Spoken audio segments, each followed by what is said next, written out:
साथियों नमस्कार। आज हम लोग दर्शन जगत के एक महत्वपूर्ण विषय जीवन दर्शन पर चर्चा करेंगे। इसके अंतर्गत हम जानेंगे कि यह जीवन जो हमें प्राप्त है इसका क्या महत्व है, इस जीवन का क्या लक्ष्य होना चाहिए, हम अपने जीवन को कैसे अर्थपूर्ण बना सकते हैं, कैसे उपयोगी बना सकते हैं, इस जीवन को हम कैसे जिएं कि हमारा जीवन सार्थक हो जाए। साथियों चलिए शुरुआत करते हैं। मनुष्य में यह जानने की स्वाभाविक जिज्ञासा होती है कि हमारे जीवन का क्या महत्व है, हमारे जीवन का क्या लक्ष्य होना चाहिए, जबकि अन्य जीव जंतु पौधे ना ही यह जानने का प्रयास करते हैं और ना ही वे समर्थ ही हैं कि वास्तव में उनके जीवन का क्या अर्थ है और इसे हम कैसे अर्थयुक्त बना सकते हैं। यह समस्या दर्शन से भी संबंधित है। दर्शन अपनी तार्किक विश्लेषण विधि द्वारा उचित और अनुचित का निरीक्षण परीक्षण करके उचित नैदानिक निर्णय की ओर ले जाने में सक्षम है। प्रश्न यह है कि हम किस प्रकार के जीवन को सार्थक मान सकते हैं और किस प्रकार के जीवन को अर्थहीन मानते हैं। हमारे पूर्व के विचारकों ने जीवन की सार्थकता के संदर्भ में विभिन्न दृष्टिकोणों से चिंतन मनन किया है। महान विचारक अल्बर्ट कामू कहते हैं, यदि जीवन को अर्थ देना है तो जीवन की चुनौतियों को स्वीकार करना पड़ेगा। अल्बर्ट कामू अपनी पुस्तक में लिखते हैं कि जो विद्रोही है, आतंकी है, वह कई जटिलताओं से सफ़र करता है। वह चीज़ों से विद्रोह करता है और अपने जीवन के अस्तित्व को स्वीकार करता है और उस विद्रोह में उसे वह अर्थ दिखलाई पड़ता है। इसी प्रकार काशी हिंदू विश्वविद्यालय के प्रोफेसर SP पांडे मानते हैं कि जीवन को केवल एक पक्ष से देखा जा सकता है परंतु जिया नहीं जा सकता। यह तो समग्र है।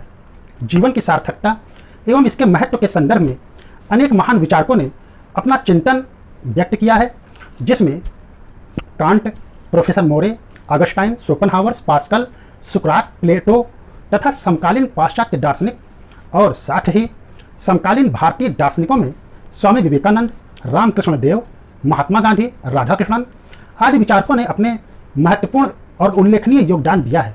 श्रीमद् भगवद गीता और महाभारत में भी जीवन जीने के ढंग और इसकी सार्थकता को प्रमुखता के साथ बतलाया गया है। भारतीय दर्शन में बौद्ध, जैन, सांख्य, योग, मीमांसा और अद्वैत में भी जीवन के लक्ष्य और इसके उद्देश्यों पर गंभीरता से विचार किया गया है। किसी विचारक ने सही कहा है, दर्शन एक दृष्टि है जीवन व जगत को देखने की, कभी जीवन को, कभी जगत को, कभी जीवन और जगत दोनों को मिलाकर देखने की। फिर भी हमें जीवन और जगत को समझने के लिए इनसे परे जाने की आवश्यकता नहीं है, अन्यथा हमें अनंत का प्रयोग करना पड़ेगा और समस्या का समाधान और भी कठिन हो जाएगा। एक समस्या के रूप में जब हम मीनिंग ऑफ लाइफ अर्थात जीवन के अर्थ पर विचार करते हैं तो यहाँ हम जीवन शब्द पर विचार नहीं कर रहे होते हैं, बल्कि हमें जीवन के सभी पहलुओं पर विचार करना पड़ता है। हम जीवन को कैसे जिएं, इसका मूल्य क्या है, इसका महत्व क्या है, इसका उद्देश्य क्या है, हमें इन सभी पहलुओं पर विचार करना पड़ता है। पूर्व के विचारक जीवन का उद्देश्य मोक्ष प्राप्त करना बताते हैं। यहाँ मोक्ष प्राप्ति का अर्थ होता है दुखों से पूर्ण मुक्ति। इसी प्रकार विचारक FR टेनेंट आत्मा की अमरता पर अधिक बल देते हैं। यदि सुखी जीवन व्यतीत करना, सदाचारी जीवन व्यतीत करना इत्यादि को हम सार्थक जीवन के रूप में लेते हैं तो इससे कुछ ही लोगों का जीवन अर्थपूर्ण माना जा सकता है।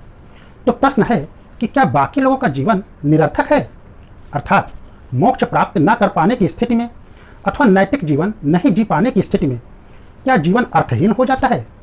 कुछ विचारकों का मानना है कि आत्मा और ब्रह्म का ज्ञान मनुष्य के जीवन को अर्थपूर्ण बना सकता है। जैसा कि शंकराचार्य ब्रह्म को सच्चिदानंद मानते हैं, अर्थात ब्रह्म सच्चित और आनंद से युक्त है। ब्रह्म का ज्ञान होना ही जीवन को आनंदमय बना सकता है। अद्वैत वेदांत के आचार्यों ने तत्वमसि शब्द का प्रयोग किया है, जिसके अनुसार शरीर ही सब कुछ नहीं है, आत्मा भी है जो नित्य है और पूर्ण है। हमारे लिए इसका ज्ञान आवश्यक है। इस प्रकार भौतिकवाद से स्वतंत्र होकर ही आध्यात्मिक मूल्यों की खोज किया जा सकता है। कुछ विचारक भौतिकवादी जीवन जीने को ही जीवन का परम उद्देश्य समझते हैं, जैसा कि चार्वाक दर्शन यह मानता है कि हमें हमेशा सुखी जीवन जीना चाहिए, यहाँ तक कि खाने पीने और मौज उड़ाने को ही वह जीवन का परम पुरुषार्थ स्वीकारता है। कुछ विचारक सद्गुण जीवन जीने को ही, तो कुछ विचारक नैतिक पूर्ण जीवन जीने वाले व्यक्ति के जीवन को ही अर्थपूर्ण बताते हैं। कुछ विचारक यह भी मानते हैं कि ईश्वर ने मनुष्य को बनाया है और ईश्वर का इसमें कोई ना कोई प्रयोजन अवश्य होगा। जैसा कि विचारक अरस्तु मानते हैं कि ईश्वर इस सृष्टि का संचालन प्रयोजनपूर्ण ढंग से करता है, न कि यांत्रिक ढंग से। ईश्वर जगत को वैसे ही गतिशील बनाता है, वैसे ही जगत का संचालन करता है, जैसे एक प्रिय विषय अथवा प्रेमिका अपने प्रेमी को क्रियाशील बनाती है। कुछ लोग अपने जीवन को सार्थक बनाने के लिए ज्ञान मार्ग अपनाते हैं, तो कोई भक्ति मार्ग अपनाता है, तो कोई घरेलू जीवन जीता है। इस प्रकार लोगों के द्वारा अपने जीवन को अर्थ देने का प्रयास किया जाता रहा है। मनुष्य का जीवन भले ही छोटा हो, परंतु यदि वह कोई चुनाव अथवा लक्ष्य बनाता है और उसके प्रति पूरी प्रतिबद्धता दिखाता है, तो उसका जीवन कुछ हद तक सार्थक माना जा सकता है। लेकिन यदि अपने चुनाव में अथवा लक्ष्य में असफल हो जाता है, तो प्रश्न है, क्या उसे अपने जीवन को निरर्थक मान लेना चाहिए?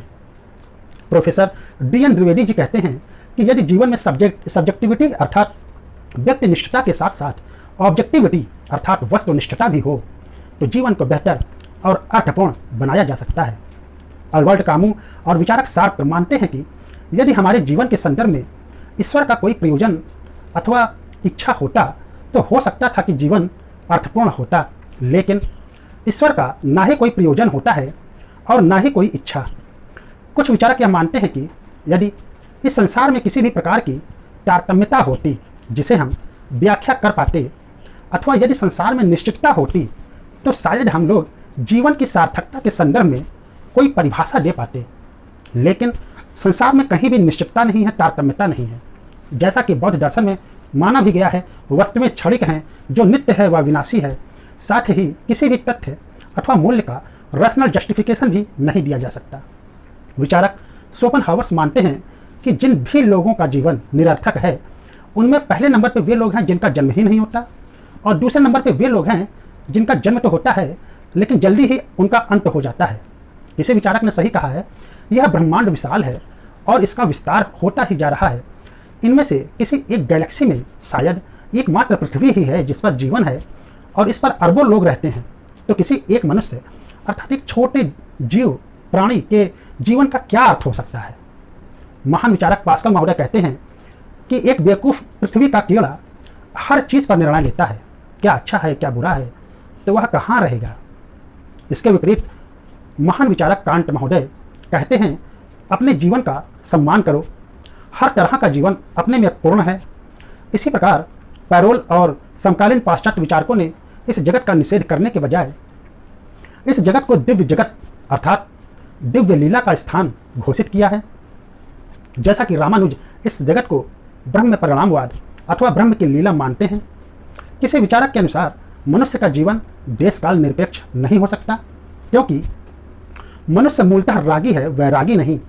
वह आदर्श को व्यवहार में देखना चाहता है, जगत को ईश्वर और ईश्वर को जगत में अनुभूत करना चाहता है।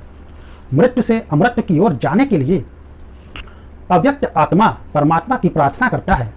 इस प्रकार यह जीवन केवल प्रवृत्ति नहीं है, केवल निवृत्ति नहीं है, बल्कि यह जीवन प्रवृत्ति व निवृत्ति का संयोग है। इलाहाबाद विश्वविद्यालय के प्रोफेसर ऋषिकांत पांडे जी का कहना है, हमें जीवन के दोनों पहलुओं बाह्य विषयों और आंतरिक भावों दोनों पर ध्यान केंद्रित करना चाहिए, क्योंकि जीवन को समझने के लिए केवल एक पहलू अथवा पक्ष पर विचार करना पर्याप्त नहीं है। प्रोफेसर सुखनाथ महोदय कहते हैं कि आप जीवन को छोड़िए मत, लेकिन जीवन तक ही सीमित रह जाएं, यह कदापि उचित नहीं है। इसलिए ब्रह्म के साथ रहते हुए अपने आप को जानना भी आवश्यक है, तभी जीवन सार्थक हो सकेगा। जैसा कि रामकृष्ण देव जी कहते हैं कि जिन्होंने सच्चिदानंद प्राप्त कर लिया है, उनकी ऐसी अवस्था है कि वे संसार में रहें या जंगल में रहें, उन्हें दोष अर्थात बुराई स्पर्श भी नहीं कर सकता।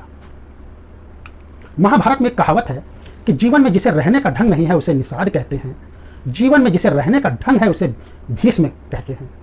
भीष्म की तरह मनुष्य का मनुष्यत्व इसी में है कि वह इस जीवन में ईश्वर को परिपूर्णता के साथ अभिव्यक्त करे। महाभारत में भीष्म की मृत्यु के ठीक पहले भीष्म और श्री कृष्ण के बीच एक संवाद अति प्रसिद्ध है, जिसमें भीष्म पितामह अपने अंतिम क्षणों में श्री कृष्ण से पूछते हैं कि हे श्री कृष्ण, आप यहाँ क्यों आए हैं?